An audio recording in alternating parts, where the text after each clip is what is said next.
Morning. Today we're going to make a charcuterie board with an inlaid azulejo traditional hand painted Portuguese tile. So I've been down with flu for the last couple of weeks. Figured this project would be a nice reintroduction to the workspace, something that will hopefully be enjoyable and straightforward, and we'll get a result relatively fast without too much messing about. So this is the piece of wood we're going to use. It's an arbitrary size because it's from a previous job, so it's a lot longer and a bit narrower than the pine that we use for the charcuterie boards in the shop. But this could also be very nice for a long table, you know, displaying your cheeses and charcuteries. For the project we're going to need a trim router. I suppose you could use any other sort of router too, but a trim router is nice and easy because it's small. You need a spiral upcut bit. Again, you can use different bits. This is what I'm using. Works for me. A bushing, a Perspex base, a tile obviously, and templates for doing the cutting out. So what is a charcuterie board anyway? Well, apparently it's got to do with the French word for cold meats or something along those lines. It's just a board that you can display your cold meats, bring them out to a table, have a nice lunch. And a cheese board's basically identical, except you put cheese on. Other than that, there's no difference. I'm using a guide bushing for this project. Theoretically, you can use a pattern bit, but the issue with that is the depth. See, I need to recess the depth of a tile, so I need to adjust the bit depth up and down. That becomes quite tricky if you're using a pattern bit inside here, because it has to, the bearing has to run along there, so I'd have to constantly change the template or have a whole bunch of different pattern bits to do this, which becomes quite costly and annoying. So using the guide bushing means I can adjust the depth easily. So we'll be doing that. Now I have a fixed base and a plunge base. And for me, I have to use the fixed base now because the guide bushing I have, which fits the 8mm spiral upcut bit, only fits inside my fixed base. It won't fit inside my plunge base.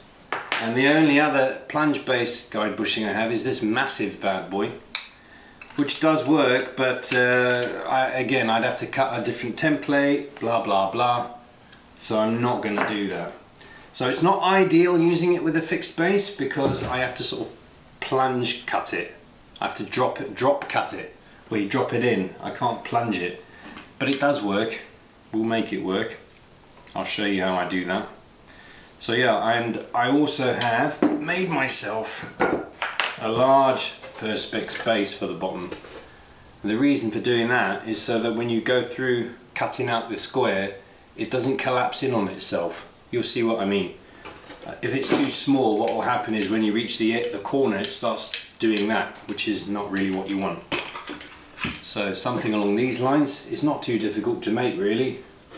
You just have to use the base, the original base, to mark out where the holes are, drill them out carefully, and you've got yourself a base you can use for the purpose. So let's set up the router. So I'm putting in the spiral upcut bit now. Good rule of thumb is to put it midway between that little window there. Don't know if you can see that, so it doesn't bottom out.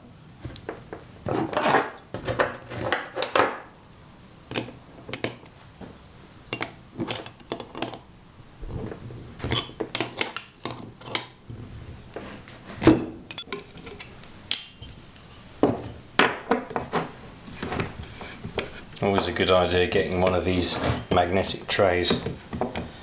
When you're doing stuff like this, you means you're not going to lose these machine screws.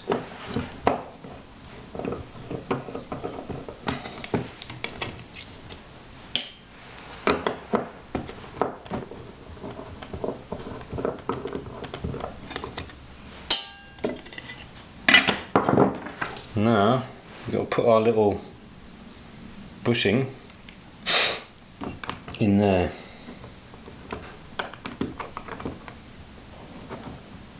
Like that.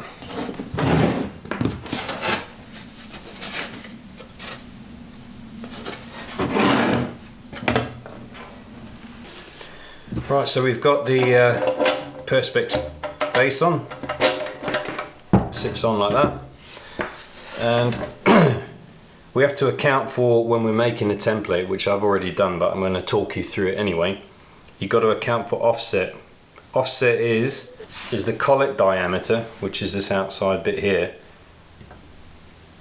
minus the bit diameter, which is this, divided by 2. That allows for the offset for running this along your template, so it will fit pretty precisely. So that's the maths for doing that, basically. So in our case, that's 10mm collet,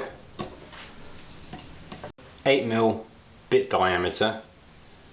The difference between the two is 2mm, half that is 1mm. So we've got an offset of 1mm that you have to account for when you're making your template for this tile. So basically what that means is it has to be 1mm bigger than the tile itself in order for the cutout or the inlay to be the right size. Seems really complicated, but it's actually not that bad. Seems complicated to me anyway. I do often confuse myself with this kind of thing, but that is the gist of it. So it's collet diameter, which is the outside of the bushing, minus the bit diameter, divide that in 2, and that gives you the offset for making your template. Just remember it that way. So what is an azulejo tile? Well, this is an azulejo tile. Apparently it comes from Spain and Portugal traditionally. In our case, this is hand painted. I'm sure that you get factory made machine tiles, but these are hand painted from a lady down the road. It's quite nice to be able to have a bit of interaction with local artisans. So yeah, these are one of her tiles, azulejo tiles. They're very often a sort of blue and white colour in Portugal, which I quite like, but they can be yellow as well, green. But they look beautiful and they look very good in a charcuterie board. Right, so because this piece of oak is not what we usually use for our charcuterie boards, my template is now a bit wide here. Because what I've done before is put it over and it fits on perfectly, like here. Easier if I show you on this. Goes on like that and it doesn't move. But this is a different dimension now, so I'm gonna have to, I don't feel like making another template. So I'm gonna have to just use spacers to wedge this together so it doesn't move. You see what I mean?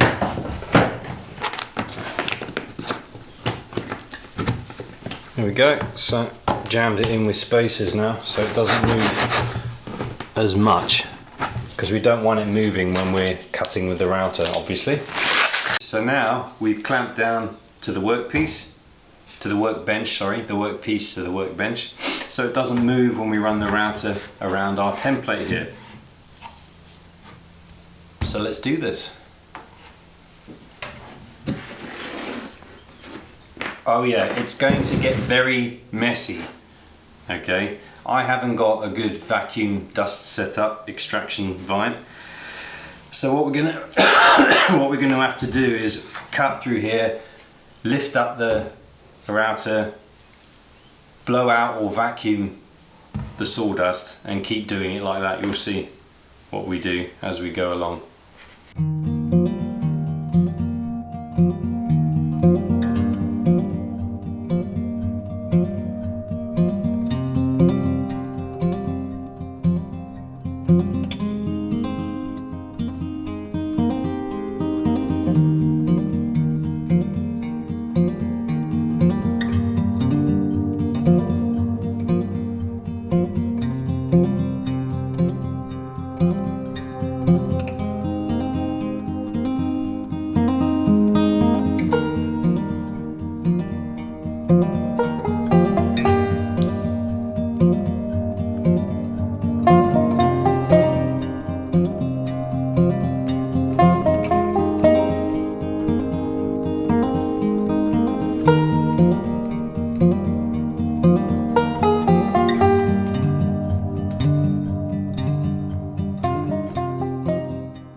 go. So I've cut out the recess for the tile. Now this is a great example of just using what you've got, because ideally it would be amazing to have a very fat spiral upcut bit, but these are really expensive accessories which we currently don't have the spare cash for. So I'm using what we have, which is an 8mm one, and it is possible to do it with that, as you can see here. Just takes a little bit longer. Yeah, so just make do with what you got. You don't have to have the latest and greatest always, in spite of what they might tell you on social media. You can make do with a lot less than is often made out to be the case. So let's see if we can fit the tile in here now.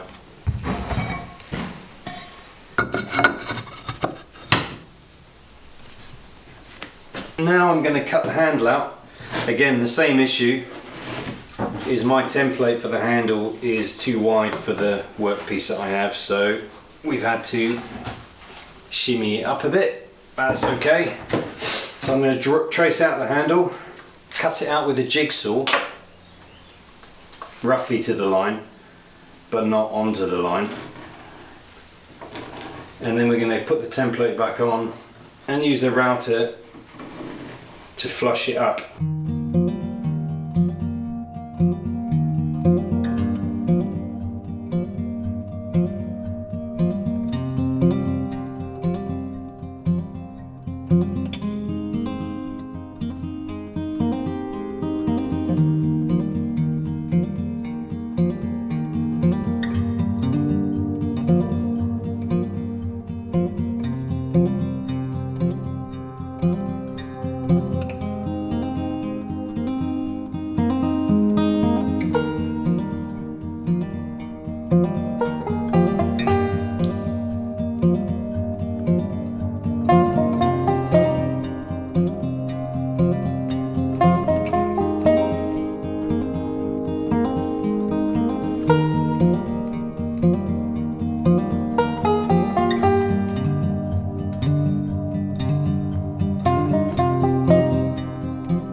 So the last stage is to glue the tile in. I'm going to be using Sikabond 114 Max Grip.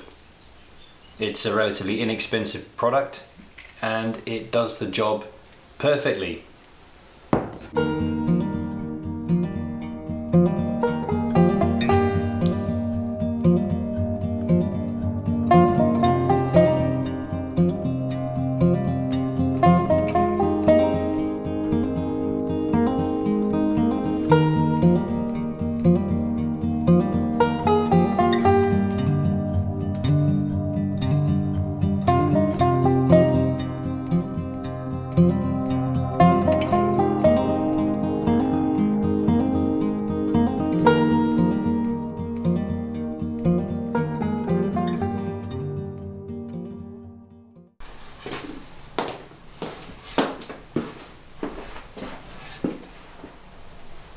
board's done.